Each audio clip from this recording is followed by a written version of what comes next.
মুর্শিদাবাদের দিকে নজর দেব। রাতের অন্ধকারে দেওয়াল লিখন নষ্ট করার অভিযোগ। রাতের অন্ধকারে দেওয়াল লিখন নষ্ট করার অভিযোগ। বিজেপির দেওয়াল লিখন নষ্টের অভিযোগ তৃণমূলের বিরুদ্ধে। তৃণমূলের বিরুদ্ধে বিজেপির দেওয়াল লিখন নষ্ট করার অভিযোগ। রাতের অন্ধকারে মুর্শিদাবাদের ভগবানগোলার ঘটনা, ভগবানগোলার শেওড়াগাছি এলাকার ঘটনা।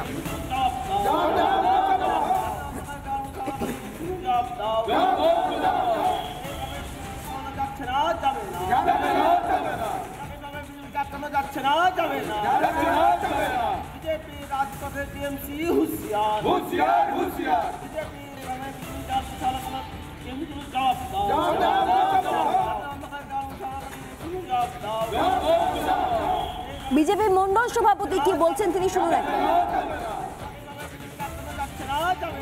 মাথায় যদি বিঘের উঠে যায়, যেটা মানে বিঘের উঠে যেটা করে পশু ছাগল দেখবেন মানুষ সবাই, সেরকম টিএমসির অবস্থা হয়ে গেছে। টিএমসির এখন পায়ের তলার মাটি সরে গেছে। এতদিন আপনার প্রশাসনকে কাজে লাগিয়ে মানুষকে ভয় দেখিয়ে ভোট করেছে। এখন তো আর দিদির পুলিশে ভোট হবে না। সামনে যে লোকসভা ভোট, সে ভোট তো আর দিদির পুলিশে হবে না, সে ভোটটা হবে দাদার পুলিশে, অর্থাৎ কেন্দ্র বাহিনীতে। সেখানে তো চুরি জচ্চুরির কোনো এটাই থাকে না, পারে না করতে। কাজে এখন মানুষকে ভয় দেখিয়ে দেওয়াল মুছে দিয়ে আরও বিভিন্নভাবে করে যাতে ভোটটা করতে পারে সেই চেষ্টা করছে, কিন্তু সেই কাজে কাজ হবে না।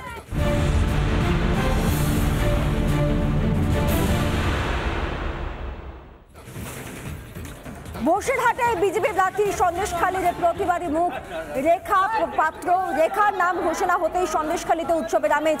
রেখা পাত্রের পাশে থাকার বার্তা সন্দেশখালী।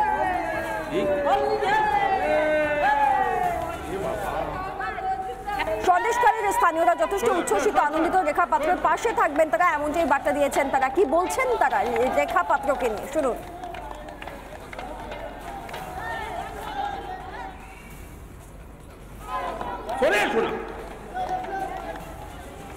তুমি না আসলে তো ঢুকে যাবে।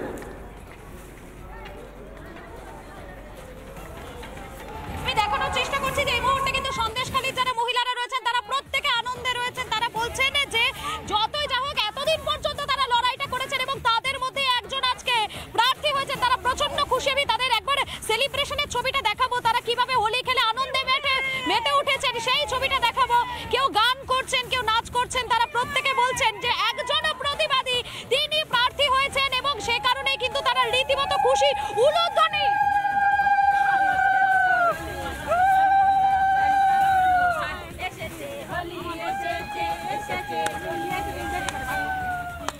আজকের আনন্দটা যেন তাদের কাছে আরো অনেকটা বেশি। আমি একবার অ্যাম্বিয়েন্সটা শোনাই পাই। বাইরে এসো, ভয় করো না ভাই, এসেছে হোলি, এসেছে এসেছে হোলি এসেছে।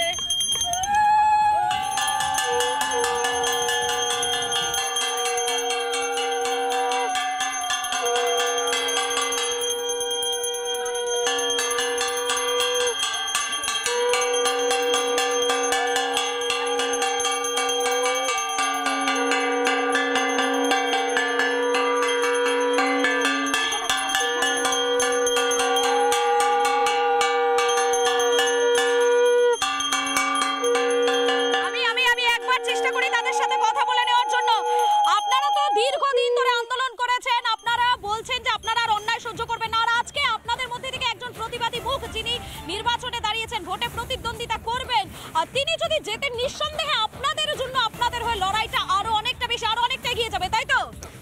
সেটা আমাদের সবচেয়ে ভালো সৌভাগ্য এবং যে আমরা যে আজকে যে আন্দোলনে নেমেছি আমাদের মানে আমাদের প্রতিবাদে যে আমাদের হয়ে দাঁড়িয়েছে, মানে সে আমাদেরই একজন, আমাদেরই মতন অসহায়, খুব নিরীহ, মানে খুব নিরীহভাবে তাকে অত্যাচার করা হয়েছিল। খুব অত্যাচার করার ফলে যার ফলে আজকে সে দাঁড়াতে পেরেছে এবং আমরা দাঁড়িয়েছি, যে রুখে যে অন্যায়ের বিরুদ্ধে রুখে দাঁড়িয়েছি তার হয়ে যে দাঁড়িয়েছে এবং আমরা আগামী দিনে জিততে পারলে আমরা আরো খুশি হব, খুব খুশি হব। যেহেতু আমরা যে প্রতিবাদ করে আমাদের যে প্রতিবাদটা সাকসেসফুল হয়েছে সেক্ষেত্রে আমরা আরো খুব খুশি। খেলবো হোলি, রং দেবো না তাই কখনো হয়, এসো এসো বাইরে এসো, ভয় করো না ভাই, এসেছে হোলি, এসেছে এসেছে হোলি এসেছে। খেলবো হোলি, রং দেবো না তাই কখনো হয়, এসো এসো বাইরে এসো, ভয় করো না ভাই, এসেছে হোলি, এসেছে এসেছে হোলি এসেছে। দেখতে পাচ্ছেন তো রেখা এই মুহূর্তে রয়েছেন। কি বার্তা দেবেন রেখাকে, কি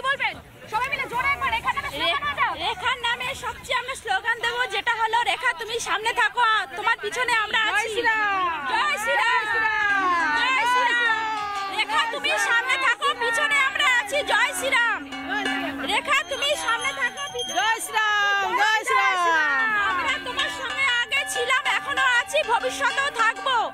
আশা করছি তুমি আমাদের কথাটা শুনে নিশ্চয়ই খুব খুশি হবে এবং আমাদের তরফ থেকে আমরা আগামী আসছে দিনে আমরা তোমার পাশে এমন ভাবে থাকবো যেন মনে হবে যে তোমার আশেপাশে কোনোদিনও যেন কোনো বিপদ এসে না দাঁড়াতে পারে। যে রেখা পাত্রের পাশে গোটা সন্দেশখালী গ্রাম প্রায় পাশে দাঁড়িয়ে গিয়েছে, মহিলারা তার পাশে রয়েছেন, সেই রেখা পাত্র বিজেপি প্রার্থী হওয়ার পর কি বলছেন একবার শুনুন।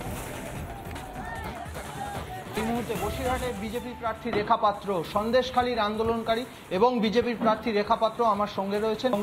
বসিরহাটে আপনি প্রার্থী হলেন, এই মুহূর্তে আমাদের সন্দেশখালী থেকে সাধারণ মানুষ আপনাকে দেখছে, আপনি সেখানকার ক্যান্ডিডেট হয়েছেন বিজেপি থেকে, কি বলবেন? দেখুন, আমি যেটা হয়েছি সেটা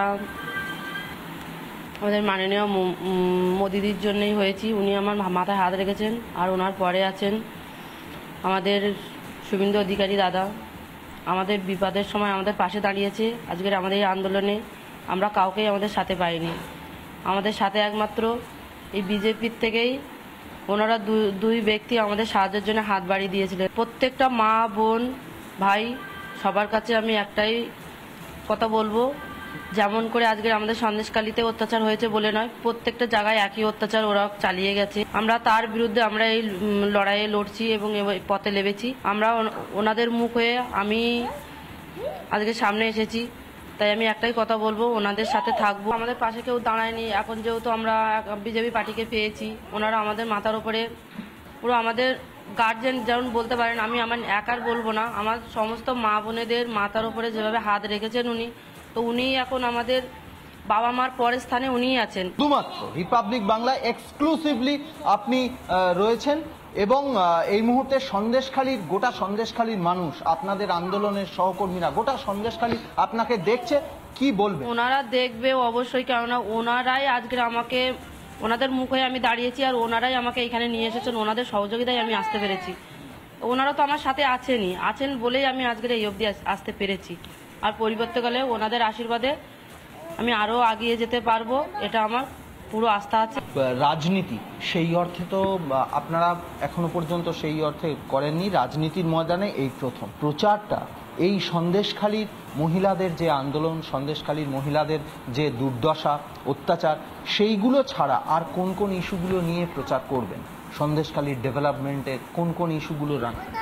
আমি যেটা রাখবো সেটা প্রথমত মায়েদের মান সম্মান, যেভাবে মায়েদের চিরতাহানি করা হচ্ছে, রাতের অন্ধকারে তুলে নিয়ে যাওয়া হচ্ছে, দ্বিতীয়বার যাতে না হয় তার জন্য দেখবো। সন্দেশখালী এখনো যেতে পারিনি, আমি সন্দেশখালী যাই, গিয়ে আমি আমার সন্দেশখালীর মা বোনেদের সাথে একটা, বুঝতেই পারছেন আমি হঠাৎ করে আমি এখানে চলে এসেছি, আমি তো জানি না আমি টিকিট পাবো বলে, তো আমি যাই সন্দেশখালী, গিয়ে মা বোনের সাথে আলোচনা করি, তারপরে আমি ডিটেলস সব বলতে পারবো। সন্দেশখালীর মহিলাদের ওপর যে আক্রমণ বা মহিলাদের ওপর অত্যাচার, সেই অত্যাচারকেই এবারে দিল্লির দরবারে গোটা দেশের কাছে পৌঁছে দিতে চান সন্দেশখালীতে, বা বলা ভালো বসিরহাটে বিজেপির প্রার্থী রেখা পাত্র।